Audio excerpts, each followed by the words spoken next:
रेशम कीट पालन को क्या कहते हैं? इसका आंसर हो जाएगा रेशम कीट पालन को सेरीकल्चर कहते हैं। विश्व में रेशम का प्रचलन सर्वप्रथम चीन में हुआ था। चीन प्राकृतिक रेशम उत्पादन में विश्व में पहले नंबर पर है। इसके बाद भारत का नंबर आता है। भारत में हर प्रजाति का रेशम पैदा किया जाता है। अगला सवाल है, मधुमक्खियों के पालन को क्या कहा जाता है? तो मधुमक्खियों के पालन को एपीकल्चर कहा जाता है, जो शहद और मोम के उत्पादन के लिए मधुमक्खियों की देखभाल और प्रबंधन की प्रथा है। अगला प्रश्न है, मत्स्य पालन को क्या कहते हैं? मत्स्य पालन को पीसीकल्चर बोलते हैं। मछली पालन व्यावसायिक उपयोग के लिए नियंत्रित तरीके से की जाने वाली मछली की खेती है।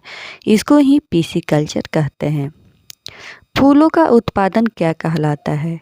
तो फूलों के उत्पादन को फ्लोरिकल्चर कहलाती है। इसे हिंदी में पुष्प कृषि कहा जाता है। अंगूर की खेती को क्या कहते हैं? तो अंगूर की खेती को विटिकल्चर बोलते हैं। केचुआ पालन को क्या कहते हैं? तो इसका आंसर हो जाएगा वर्मिकल्चर। अगला प्रश्न है, फलों के अध्ययन को क्या कहते हैं? तो फलों के अध्ययन को पोमोलॉजी कहा जाता है। सब्जियों का उत्पादन क्या कहलाता है? तो इसका आंसर हो जाएगा ओलेरीकल्चर। सब्जियों के उत्पादन को ओलेरीकल्चर बोलते हैं। जल में पौधे उगाना क्या कहलाता है? जल में पौधे उगाने को हाइड्रोपोनिक्स कहते हैं।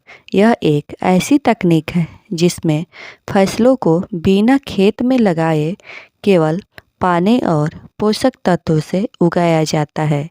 इसे जलीय कृषि भी कहते हैं। हवा में पौधे को उगाना क्या कहलाता है? तो इसको एरोपोनिक बोलते हैं। एरोपोनिक्स उन पौधों को उगाने की एक विधि है जिन्हें मिट्टी की आवश्यकता नहीं होती। जड़ें हवा में लटकी रहती है और इसकी जगह पोषक तत्वों से भरपूर धुंध से सिंचाई की जाती है। बागवानी को खेती को क्या बोलते हैं? तो बागवानी के खेती को हॉर्टिकल्चर कहते हैं। कैसी लगी जानकारी कमेंट में ज़रूर बताइएगा।